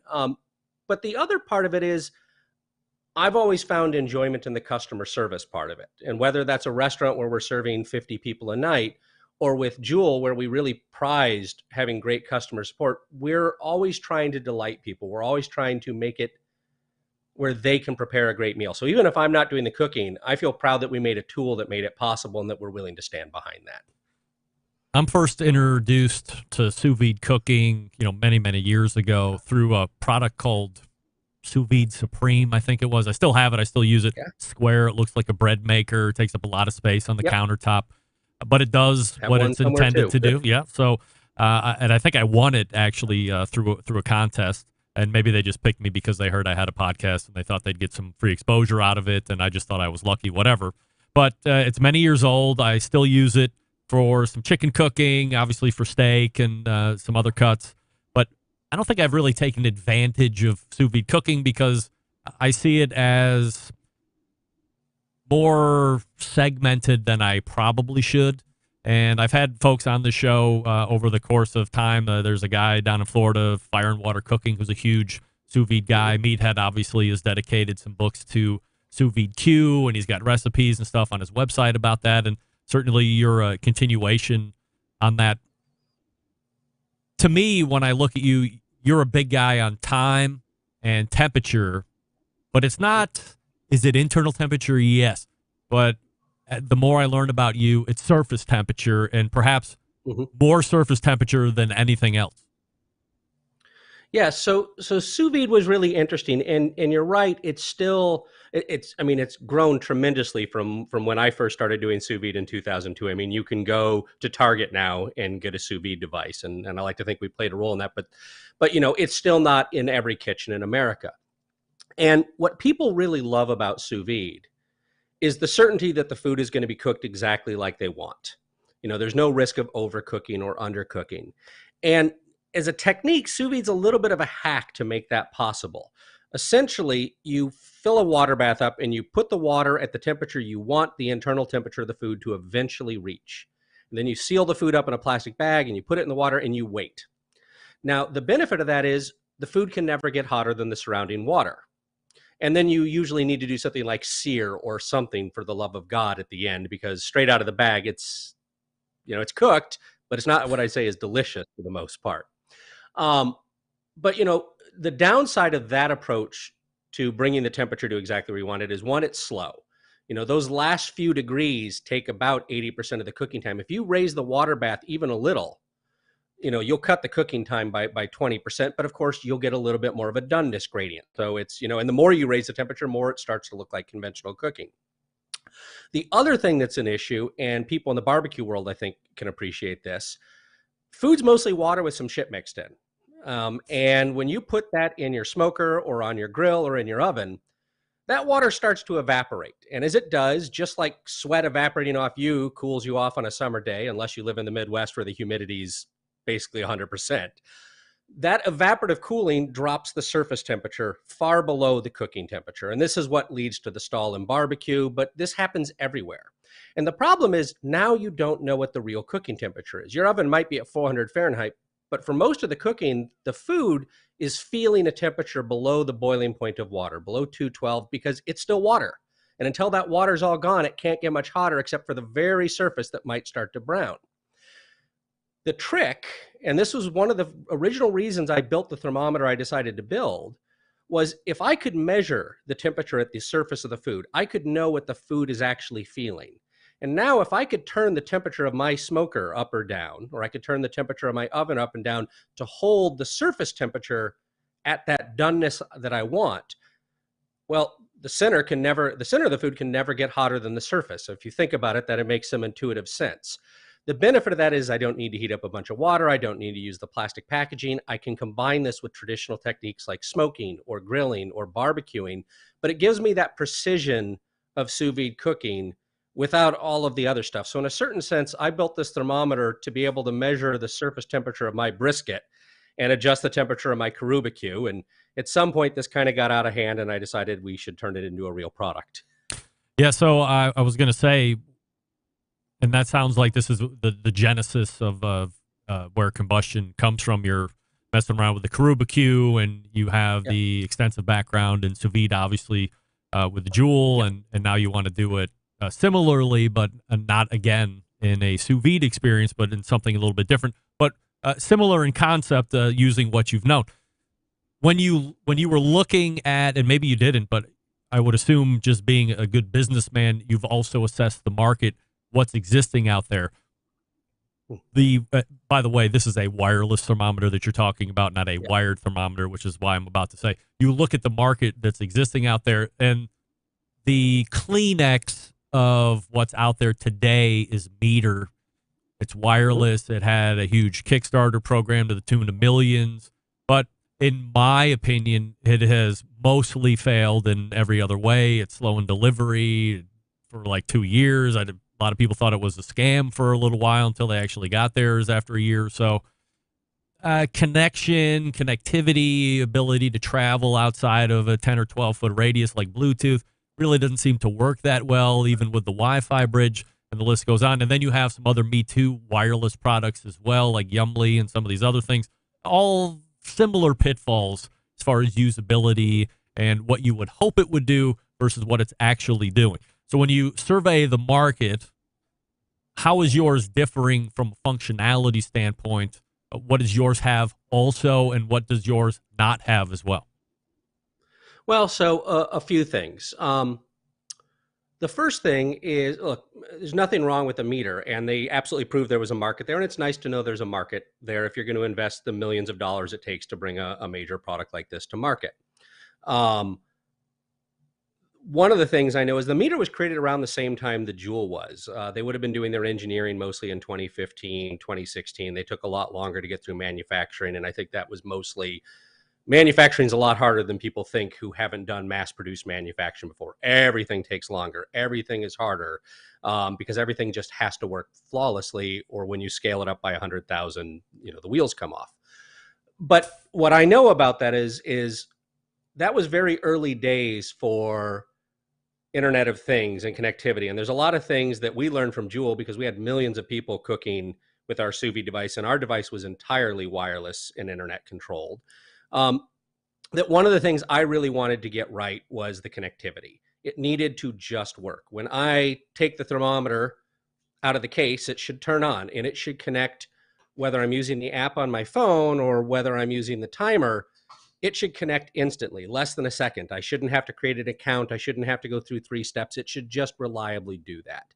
And there's a bunch of technical things we did to make that work, but that was one of the things that I absolutely felt had to be reliable about it, because if the stuff doesn't connect, these things are going to get returned and everyone is going to think it's garbage. So one of the ways we did that was we simplified it and said, it's not a state secret if somebody knows that you like your steak more well done. And so our thermometer 4 times a second just shouts the temperature into the wild. So if you download the app or you have the timer, they will instantly see that beacon and go, aha, I recognize a thermometer, here's the temperature. And the results of that is it's a lot more reliable, it's a lot more stable. The other thing we do is we log all the data on the thermometer. So if the connection breaks for a second, as soon as it reconnects behind the scenes, it asks for all the data. So it is actually a data logger. It'll log 24 hours of data. As a chef, I wanted it to be thinner, especially for smaller foods. It was really important that I wasn't poking something the size of a pencil in. And so we're about almost 40% thinner in cross section. So it is noticeably thinner. In fact, it's by far the thinnest on the market. We also said, look, one of the problems with something like the meter is if I want to cook a big brisket or a prime rib, fine. But if I want to cook a smaller food, a chicken, by the time I push the probe far enough in that it's past its minimum insertion line, you have to push it a certain amount of distance so that the food actually keeps the electronics cool enough and protected. By the time you push that in, well, now the tip is beyond the center of the food and you're not measuring the real center. And if you pull it further out, well, now you're going to destroy your thermometer. Well, by having multiple sensors, we can work in a food that's only 2 inches across. And even though our tip is also on the other side, because we have 7 sensors along the probe and then an 8th in the handle, we can figure out automatically where the core is and tell you that's the core temperature. And we figure out where the surface is, and we can give you that temperature too. And of course, we measure the ambient temperature around the food with the handle. So we have 3 main temperatures. But behind the scenes, not only do we automatically find the core, not only are we sort of instant on, and not only do we not require a phone because we do sell it with a timer that can also just be a great kitchen timer, these things all work together, and there's a bunch of math running behind the scenes that figures out the size and the shape of your food by using all of those sensors and figuring out how things are changing. And that's what lets us make really accurate predictions of, how long not only it'll take for your food to reach the temperature you want, but how long it should rest for so that carryover cooking coasts you right to where you want. Because we can look at how much heat is building up in the outer parts of the food and that are going to raise the temperature as it rests. So those are the biggest differences. The multi-sensors let us work in big and small foods. We're thinner. Our connectivity just works, and you don't have to have your phone. Chris Young joining us here from Combustion Inc., the website combustion.inc. If you want to go ahead and check out the device that we're talking about here. Do you still have pre-order slots available, or are they sold out? Pre-orders are live right now. Right. You can save 30% until the end of the day on the February 14th. And after that, it'll go back to their normal prices. So you can get the bundle of the timer and the thermometer for $139 instead of $199. And they will be shipping in early June. And behind the scenes, the team is working furiously to make sure that happens. Chris, can I put you on hold just for 1 second, and we'll come back and finish up here? All right. Stand by. We are talking with Chris Young from Combustion Inc. and talking about that predictive thermometer. And there's also the partnering timer to go along with that.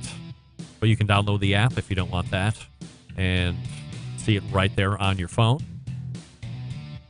I'll talk to you quickly about Primo Grill. What would be a better cooker than to try your brand new Combustion Inc. predictive thermometer out on?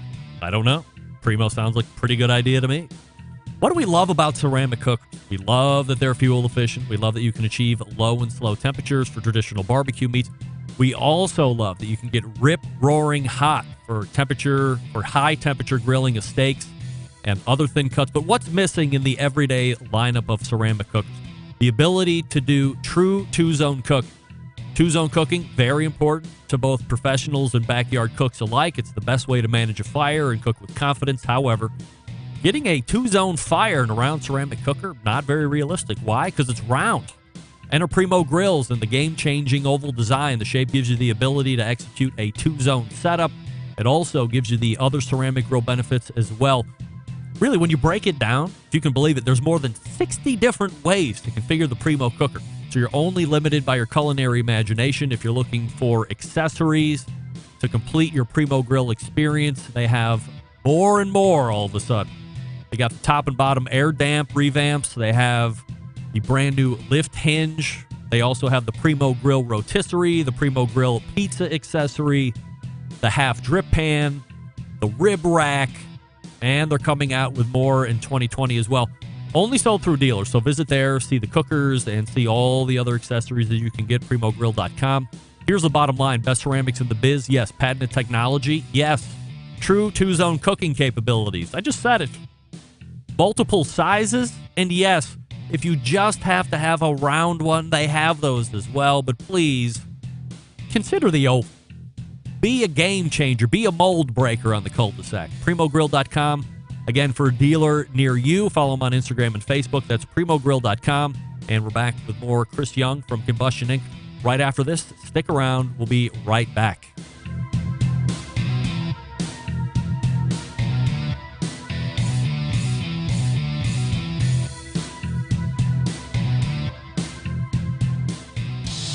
Celebrating over 10 years of prolific and unparalleled live fire barbecue and grilling talk. And yes, it's still being done from Cleveland, Ohio. You're listening to the Barbecue Central Show. Welcome back. This portion of the show being brought to you by Smithfield. Head on over to smithfield.com right now for recipes as well as tips and tricks from well-known live fire cooks like Darren Worth, Jess Pryles, and Giles Cridland. With mouth-watering flavor, no artificial ingredients, Smithfield fresh pork is quite simply some of the finest pork money can buy. The trusted choice of top cooks for use at competitions and at home. In fact, Sam, the cooking guy, sent me a picture of Smithfield pork the other day and said, you know what I think of when I see fresh Smithfield pork? I said, me, ? He said, yes. Only you 100% of the time. So something is happening there. All right, we're back with Chris from Combustion Inc.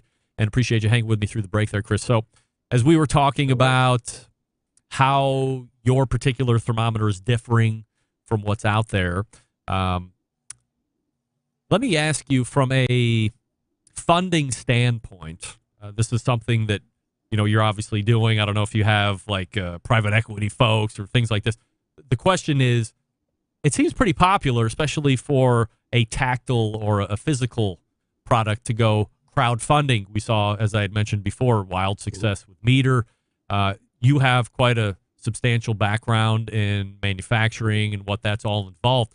So why not, I'm going to say take advantage, and that sounds really bad, but why not take advantage of a fervent customer base that's willing to part with money in advance and wait around for production and say, hey, when it gets there, give us some idea, give us some targets, but we're willing to, jive with you. And then you don't really have to, put out, if you will, when it comes to the money. Did you look at that?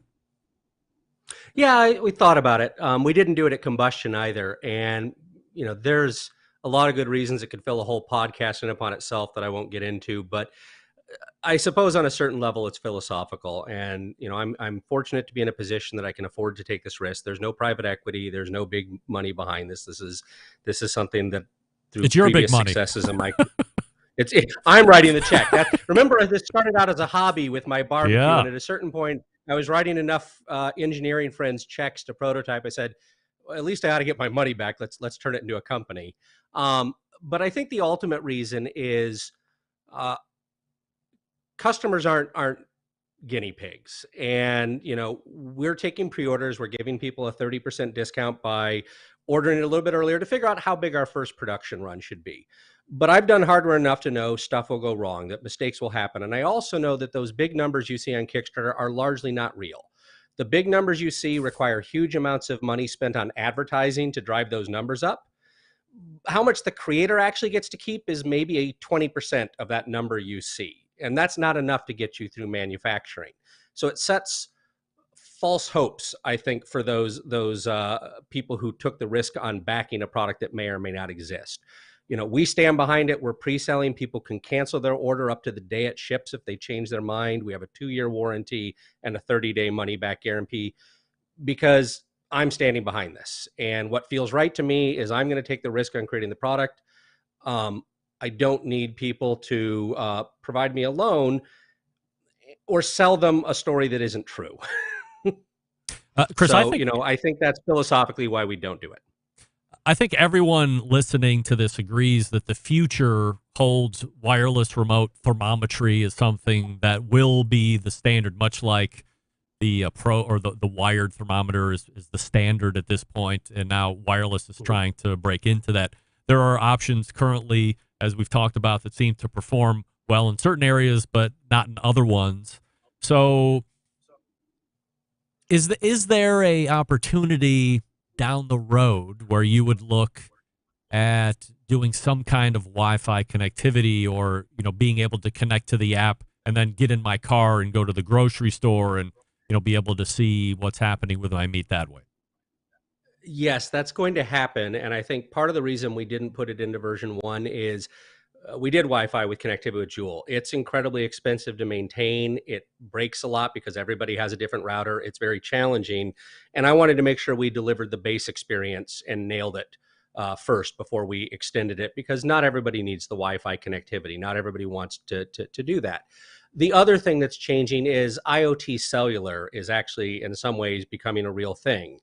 And that actually is even better in Wi-Fi in theory, where your timer would actually connect to any cell network and get the data that way. The benefit of that is we don't have to deal with what might be a very sketchy home Wi-Fi situation.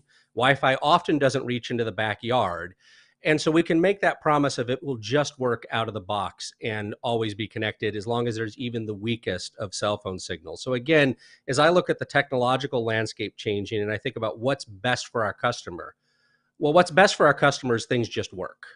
Nobody wants to be an IT support person and try to figure out why this damn thing won't connect to my Wi-Fi network. And speaking honestly, I don't want to be doing the customer support issues because we did that. So I think the technology is in the next year going to make it possible where we'll probably skip Wi-Fi and go straight to always work cellular connectivity. Chris Young joining us here on the show. So we have the thermometer option as a standalone where you would download an app, read it that way. You also have the companion timer. Is there anything else from an accessory standpoint or bundles or options that we should know about? So we right now have a single probe with timer bundle, and we have the double barrel bundle. So in barbecue, I often want 2 probes. The timer works with up to 4 probes. The app, there isn't actually a limit on how many probes the app can work with. And every timer actually will relay the signal to the phone or relay it to another timer. So it's a mesh network that just extends the range. That's going to keep us pretty busy. That said, the obvious thing that got me started on this was the idea to have temperature control over my smoker. Well, now I've built the thermometer that makes surface temperature barbecue possible. There's going to be some things, I think, coming from us that we'll have news to talk about hopefully later this year that are going to make it possible for us to start controlling the temperature on smokers in ways you haven't seen before. So something other than just the traditional power draft fan type stuff? Something I think different than just that. All right. I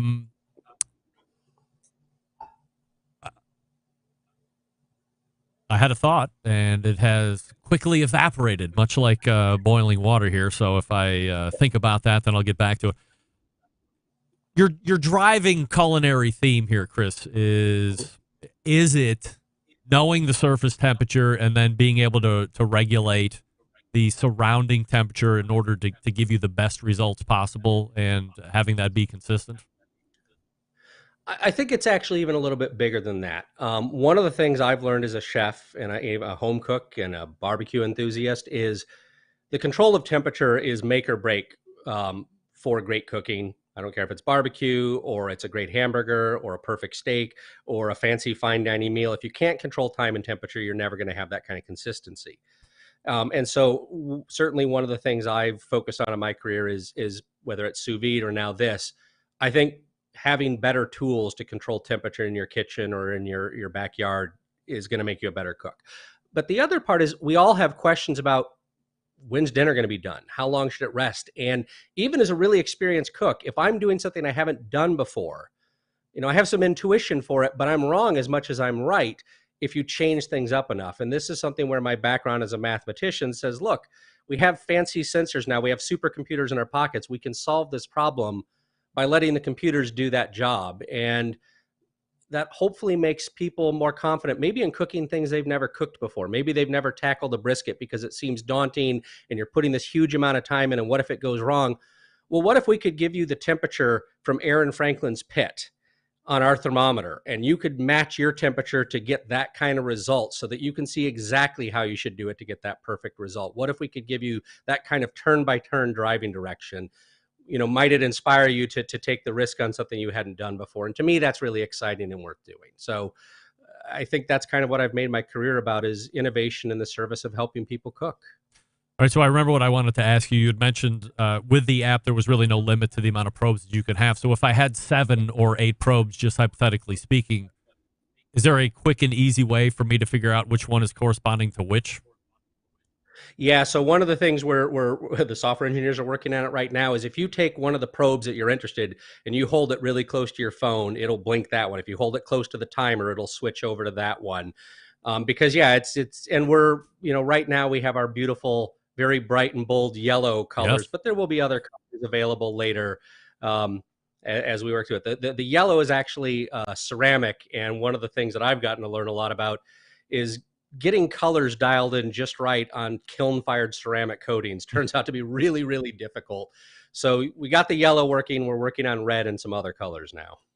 So if you are in the market for the latest and greatest wireless thermometer, then I would suggest that you get over to the pre-order portion here, combustion.inc, and either get the single probe or the double barrel and get in line. And then, of course, let me know all about it once you get it. You said these are set to build later in the year or set to ship? We are so it's the holidays in China right now, and unfortunately, a lot of these parts do have to come from China. So we will start production in March, and if everything goes well, we'll be mass producing by April. We'll do some early testing in May, but with shipping and everything's kind of gone wrong with supply chains for the last year and a half, we're saying early June to be safe. All right, fair enough. So head on over to combustion.inc and get your pre-order in now. This is Chris Young. Chris, really appreciate the time tonight. Enjoyed exploring your background and how we came here today. Continued success, and we'll do it again soon.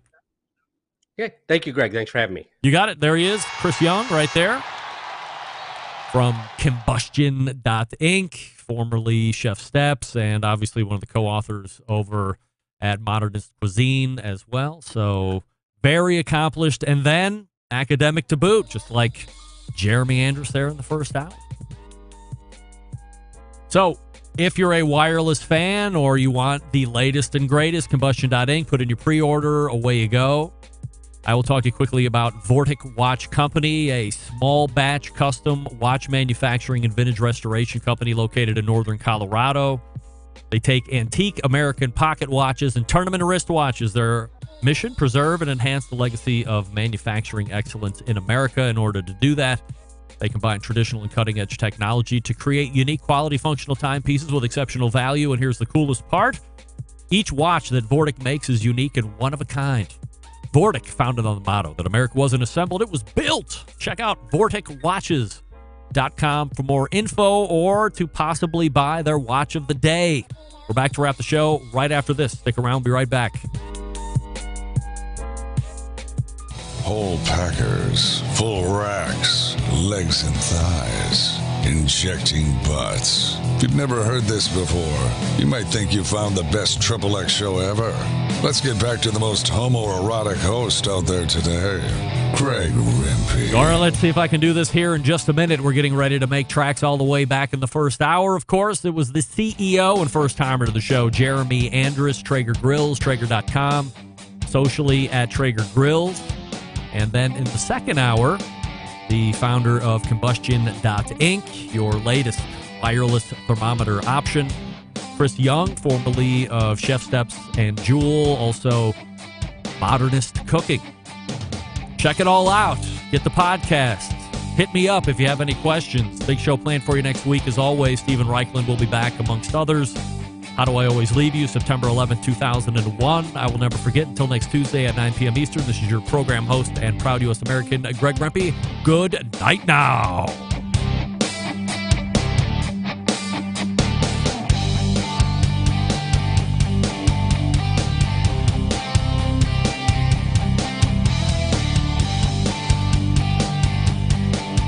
This is Chris Payne from Euclid, Ohio, and you are listening to BBQ Central.